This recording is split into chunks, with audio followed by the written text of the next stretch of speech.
बाण लगल लक्ष्मण के रोवेले रघुराई।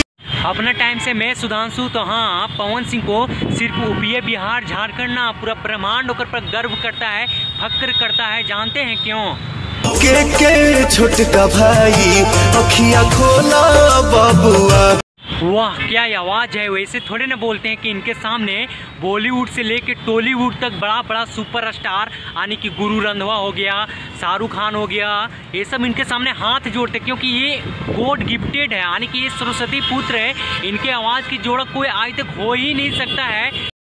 किसी माई की औकात नहीं है जो कि पवन सिंह के जैसा गाना गा देंगे, वो भी भक्ति में। अगर कोई गा के दिखा दे तो मैं उसको भी मान लेंगे कि तू पवन सिंह से बड़ा सुपरस्टार है। हिंदुस्तान की धरती क्यों नहीं जय श्री। और कोई ऐसा लोग भी हैं जो बोलते हैं कि पवन सिंह ने किया क्या है। तो मैं उनसे पूछना चाहता हूं कि 10 से 5 साल पीछे जाके कॉपी उल्टा के पन्ना देख लीजिए। जब भोजपुरी विलुप्त होने के कगार पे थे तो पवन सिंह ने ही एक नया प्लेटफॉर्म दिया था।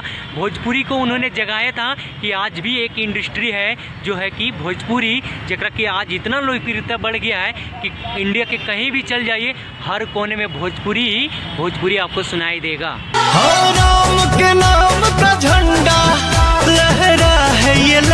गाना गा लोगे तो सब पवन सिंह बन जाएगा? नहीं बन पाओगे। 7 जन्म लग जाएगा फिर भी नहीं बन पाओगे। सब लोग गाना गा देने से वो गायक नहीं बन जाता है। करोड़ों लोगों में दिल, करोड़ों के साथ रहना पड़ता है, लोगों में जगह बनाना होता है, और वो जगह सिर्फ पवन सिंह ही बना सकते हैं, और पवन सिंह ही ने बनाया है। अगर ये नहीं बनाए होते तो उन बॉलीवुड वालों के भी सोचिए, जिनका 2-4 मिलियन व्यूज़ गाना पे नहीं जाता है, जो हमेशा अश्लीलता को परोसते हैं। आज वही पवन सिंह है जो कि एक भोजपुरी इंडस्ट्री बहुत छोटा होने के बावजूद गाना यहाँ का बहुत ज़्यादा ट्रेंड करता है।